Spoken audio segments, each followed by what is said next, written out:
నమస్తే అండి సతీష్. దేశం మొత్తాన్ని ఓ కుదుపు కుదిపేసిన మేఘాలయ హనీమూన్ మర్డర్ కేసు ఇప్పుడు మరోసారి దేశవ్యాప్తంగా చర్చనీయాంశమైంది. ప్రేమ, పెళ్లి, కొత్త జీవితం అంటూ మొదలైన ఈ కథ చివరికి హత్య, హంతకురాలు, ప్రియుడిపై మోజు, ఓ నిండు ప్రాణం బలితో ముగిసింది. ప్రస్తుతం ఈ దారుణానికి పాల్పడిన హనీమూన్ పెళ్లి కూతురు జైలు జీవితం నుంచి విముక్తి పొందేందుకు తీవ్రంగానే పోరాటం చేస్తుంది. భర్తను పైకి పంపించేసి ఇప్పుడు బయటకు వచ్చి ప్రియుడితో కలకాలం హాయిగా కాపురం కొనసాగించాలని భావిస్తున్నట్లుగా ఉంది. తాజాగా సోనం 10 నెలల జైలు జీవితం ముగించి బెయిల్ రావడంతో బయటకు రాబోతోంది. దీంతో ఈ కేసు మళ్లీ వార్తల్లోకి ఎక్కింది. ఇప్పుడు సోనం తరఫు న్యాయవాదులు వరుసగా గత కొన్ని నెలలుగా ఆమె బెయిల్ కోసం తీవ్రంగా ప్రయత్నాలు చేశారు. అయితే కేసు తీవ్రత దృష్ట్యా ఇప్పటికే 3 సార్లు బెయిల్ న్యాయస్థానం తిరస్కరించింది. దీంతో మళ్ళీ 4వసారి బెయిల్ కోసం చేసిన ప్రయత్నాలు ఫలించాయి. షిల్లాంగ్ కోర్టు బెయిల్ మంజూరు చేసింది.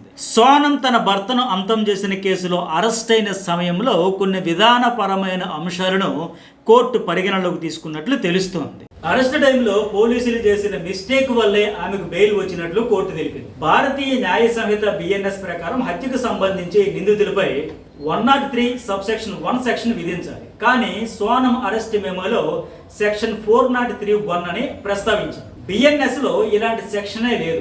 సో టెక్నికల్ మిస్టేక్ వల్లే ఇలా జరిగిందని పోలీసులు చెప్పుకొచ్చారు. కానీ అరెస్ట్ మెమోతో పాటు ఈ కేసుకు సంబంధించిన అన్ని డాక్యుమెంట్స్ లోనూ ఇదే సెక్షన్ ప్రస్తావించడాన్ని కోర్టు గమనించింది. దీనిపై సాంకేతిక తప్పిదాలు అనే పోలీసులు చెప్పే వాదనను మేఘాలయ కోర్టు అయితే తిరస్కరించింది.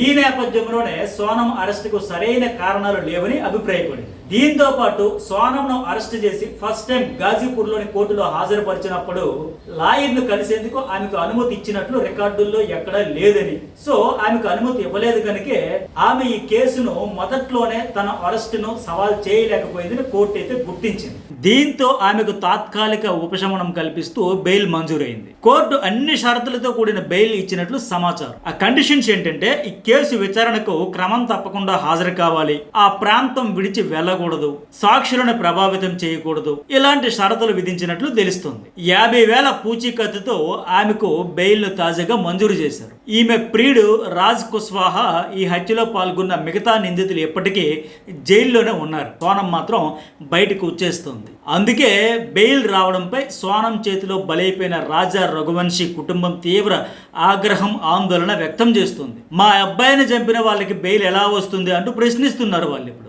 రాజా రఘువంశీని చంపిన ప్రధాన నిందితురాలు సోనమే కదా, మరి ఆమెకి ఎట్లా బెయిల్ ఇస్తారంటూ అతడి తల్లి ఉమా రఘువంశీ తీవ్ర ఆగ్రహం, ఆవేదన వ్యక్తం చేశారు. పోలీసులు 9 నెలల పాటు దర్యాప్తు చేసి ఆధారాలన్నీ సబ్మిట్ చేశాక ఇప్పుడు బెయిల్ ఎలా వచ్చింది, ఈ కేసులో ఏం జరిగిందో మాకు అర్థం కావట్లేదు అంటూ ఆమె కుటుంబం ఇప్పుడు ఆవేదన వ్యక్తం చేస్తున్నారు. ఈ కేసుపై CBI విచారణ జరపాలని తల్లి ఉమా రఘువంశీ డిమాండ్ చేశారు. ఈ బెయిల్ ఉత్తర్వులను సవాల్ చేస్తూ మేఘాలయ హైకోర్టుకు వెళ్తామని రాజా రఘువంశీ బ్రదర్ విపిన్ రఘువంశీ తెలిపారు. ఒక అమాయకులను హతమార్చిన వాళ్లకు కఠిన శిక్ష పడే వరకు పోరాడతామని ఆ కుటుంబ సభ్యులైతే చెప్పారు. ఇక్కడ అసలు ట్విస్ట్ ఏంటంటే సోనం తన భర్తను అత్యంత దారుణంగా చంపించింది అని తెలిసిన వెంటనే ఆమె బ్రదరు, తల్లి కూడా బాధితుడైన రఘువంశీ కుటుంబానికి అండగా నిలబడ్డారు. తమకు ఆమె ఇక లేదని పిండం పెట్టేస్తామంటూ ప్రకటించారు. ఆమెకు ఉరిశిక్ష వేయాలని, ఇలాంటివి మరెవ్వరూ చేయకూడదంటూ మీడియాతో చెప్పారు. బట్ 10 నెలల్లో పూర్తిగా సీన్ రివర్స్ అయిపోయింది. ఇప్పుడు సోనంకు బెయిల్ రావడానికి కారణం ఆమె కుటుంబమే. వాళ్ళే గత కొంతకాలంగా తీవ్రంగా ప్రయత్నం చేసి ఇప్పుడు బెయిల్పై బయటికి తీసుకొస్తున్నారు. సోనం తరఫున స్వయంగా ఆమె తండ్రి దేవి సింగ్ బెయిల్ కోసం ప్రయత్నం చేశారు. 3 సార్లు బెయిల్ రిజెక్ట్ అయితే 4వసారి మేఘాలయలోని ఈస్ట్ కాశీ హిల్స్ జిల్లాకు చెందిన లీగల్ ఎయిడ్ సెల్ సహకారంతో సోనం తండ్రి ఈ పిటిషన్ దాఖలు చేశారు. పోలీసులు సోనంను అరెస్ట్ చేసిన సమయంలో సరైన కారణాలు తెలపలేదనే సాంకేతిక లోపాన్ని చూపిస్తూ ఆమె తరఫున లాయర్లు కోర్టులో ప్రధానంగా వాదించారు. ఇక్కడ మరో ఇంట్రెస్టింగ్ విషయం ఏంటంటే సోనం సోదరుడు, తల్లి చనిపోయిన రాజా రఘువంశీ కుటుంబానికి కొంత సానుభూతిని కూడా ప్రకటించారు. అప్పుడు ఈ కేసులో అండగా నిలబడతామంటూ గతంలో చెప్పుకొచ్చారు. బట్ సోనం తండ్రి దేవి సింగ్ మాత్రం మొదటి నుంచి సోనంను సమర్థిస్తూనే ఉన్నారు. పోలీసులు చెబుతున్నవన్నీ అబద్ధాలని, తన కూతురు నిర్దోషి అని ఆయన ఆయన వాదిస్తున్నారు. సోనంకు బెయిల్ వచ్చిన తర్వాత షిల్లాంగ్ చేరుకున్న ఆయన కోర్టు బయట మీడియా అడిగే ప్రశ్నలకు మాత్రం సమాధానం చెప్పకుండా మౌనంగా ఉండిపోయారు. బెయిల్ కోసం ఆమె తండ్రి మరో బంధువు కలిసి షిల్లాంగ్ కోర్టు సూచించిన విధంగా 50,000 రూపాయల విలువైన పూచీకత్తు బాండ్లను సమర్పించారు.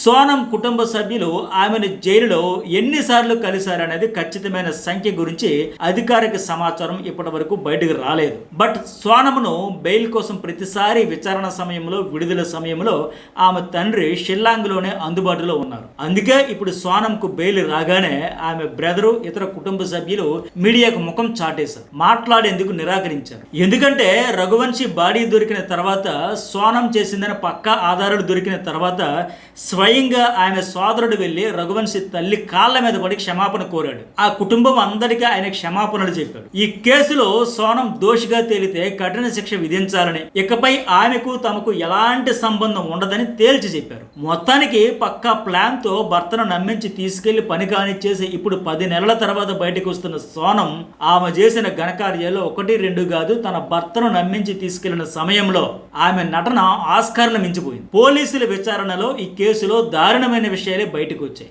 మధ్యప్రదేశ్లోని ఇండోర్కి చెందిన రాజా రఘువంశీ సోనంకు 2025 మే 11న పెళ్ళయ్యాక 9 రోజుల గ్యాప్ తర్వాత మే 20న ఇద్దరూ కలిసి హనీమూన్కు ఎక్కడికైనా వెళ్లాలని ప్లాన్ వేశారు. వేసవి కావడంతో చల్లగా ఉంటుందని జమ్మూ కాశ్మీర్కి వెళ్దామని రాజా రఘువంశీ ప్లాన్ వేసుకున్నాడు. బట్ పహల్గామ్ అటాక్ తర్వాత అక్కడ పరిస్థితులు మారిపోవడంతో ట్రిప్ వాయిదా పడింది. దీంతో సోనం మేఘాలయకి వెళ్దామని చెప్పి ఒప్పించింది. అంటే మేఘాలయలో అన్ని కొండలు, అడవులతో నిండి ఉండడంతో మానవ సంచారం లేని భూభాగాలు ఎక్కువగా అక్కడ ఉంటాయని, అందుకే అదే సోనం స్కెచ్ లో మొదటి భాగం. హనీమూన్ కి వెళ్లేటప్పుడు ఇంటిలో పెళ్లి కోసం ఉంచిన నగలన్నీ తీసుకుని వెళ్దామంటూ సోనం చెప్పింది. ఆమె నగలన్నీ ఒంటిపైన సూట్ కేసులో సర్దేసుకుంది. భర్తను కూడా పెట్టేసుకోమని చెప్పింది. అతను కూడా అలాగే సర్దేసుకున్నాడు. కానీ ఇక్కడ ఒక ట్విస్ట్ ఏంటంటే, ఎప్పుడు నగలంటే పెద్దగా ఆసక్తి చూపించిన రఘువంశీ ఒంటిపై నగలు ధరించడం చూసి వాళ్ళ అమ్మ ఉమా రఘువంశీ ఆశ్చర్యపోయింది. ఎప్పుడూ లేనిది ఇప్పుడు ఎందుకు అని అడిగితే తన భార్య వేసుకోమందంటే చెప్పాడు.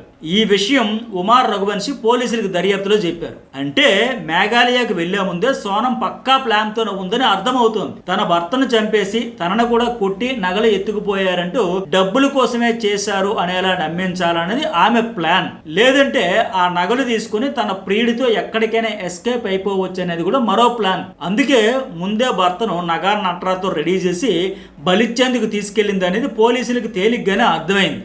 సోనం తన భర్తతో మేఘాలయలోని అన్ని టూరిస్ట్ ప్రదేశాలలో చక్కర్లు కొడుతూనే మధ్య మధ్యలో తమ లొకేషన్ను ఎవరికో షేర్ చేస్తున్న విషయాన్ని కూడా పోలీసులు గుర్తించారు. పైగా ఆమె కాల్ లిస్టులోనూ ప్రియుడితో మాట్లాడినట్లు వివరాలు సేకరించారు. సోనం తన భర్తను హత్య చేయాలని ఫిక్స్ అయిన రోజున మేఘాలయలోని చిరపుంజి అనే మారుమూల జనసంచారం తక్కువగా ఉన్న ప్రాంతానికి అద్దె స్కూటర్పై తీసుకెళ్లడం, అతను వేసేసి తిరిగి 3 యువకులతో రావడం, మేఘాలయ లాంగ్వేజ్ కాకుండా వాళ్ళు హిందీలో మాట్లాడడం, వీటన్నింటినీ ఆల్బర్ట్ అనే ఓ టూరిస్ట్ గైడ్ క్లియర్ గా చూశాడు. సీసీ కెమెరాల్లోనూ సోనం కిల్లర్స్ తో మాట్లాడడం, వాళ్ళలో ఒకరికి ఫోన్ చేసిన విషయాన్ని కూడా గుర్తించారు. ఇక్కడ మరో కీలకమైన క్లూ కూడా పోలీసులకు దొరికింది. అదేంటంటే రఘువంశీని చంపిన కత్తిని మేఘాలయ చుట్టుపక్కల ప్రాంతాల్లో ఎక్కడో వినియోగించరు. దీంతో బయట నుంచి వచ్చిన గ్యాంగ్ పనేనని అర్థమైంది.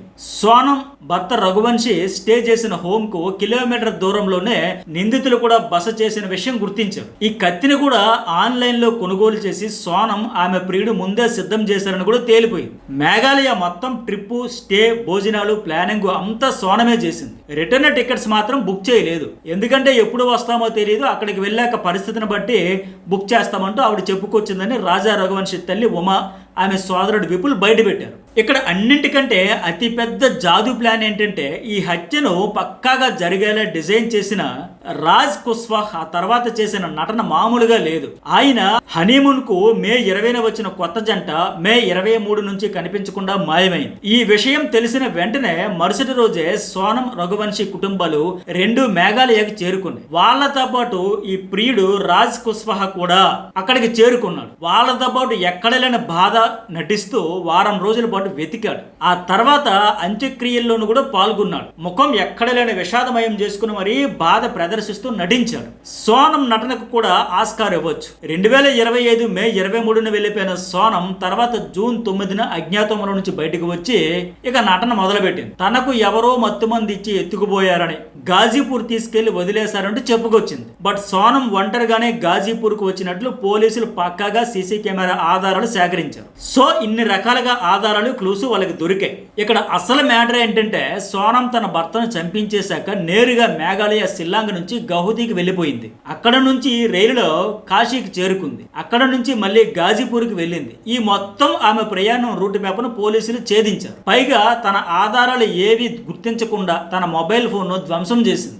ఏ కాంటాక్టు లేకుండా జాగ్రత్త పడాలని అనుకుంది. ఈ హత్యకు సంబంధించిన న్యూస్ ను ఫాలో అవుతూ ఎప్పుడైతే ఈ హత్య చేసిన ముగ్గురు నిందితులు తన ప్రియుడిని పోలీసులు అరెస్ట్ చేశారో ఇక తన పని అయిపోయిందని భావించి గాజీపూర్ లోని ఓ దాబా వద్దకు వచ్చి తన ముసుగు తీసి ఐడెంటిటీని రివీల్ చేసింది. అక్కడి స్థానిక పోలీసులకు సమాచారం చేరేలా చేసింది. వాళ్ళు వచ్చి ఆమెను అరెస్ట్ చేశారు. ఇప్పుడు సోనం 10 నెలల తర్వాత బయలుపై బయటకు వచ్చాక ఈ కేసు ఎటు మలుపు తిరుగుతుందో చూడాలి. మరి మీకేమనిపిస్తుందో ఖచ్చితంగా కామెంట్ చేయండి. News bowl and journalist Satish channel subscribe చేసుకుంటే మన చుట్టూ జరిగే ఇలాంటి అనేక ట్రెండింగ్, వైరల్, కాంటెంపరీ టాపిక్స్ మీద నా అనాలిసిస్ ఉంటుంది. అట్లాగే డిస్క్రిప్షన్లో నా Instagram and Facebook accounts links కూడా ఉంటే వాటిని కూడా ఫాలో అయితే అందులో కూడా అప్డేట్స్ అయితే మీతో షేర్ చేసుకుంటాను.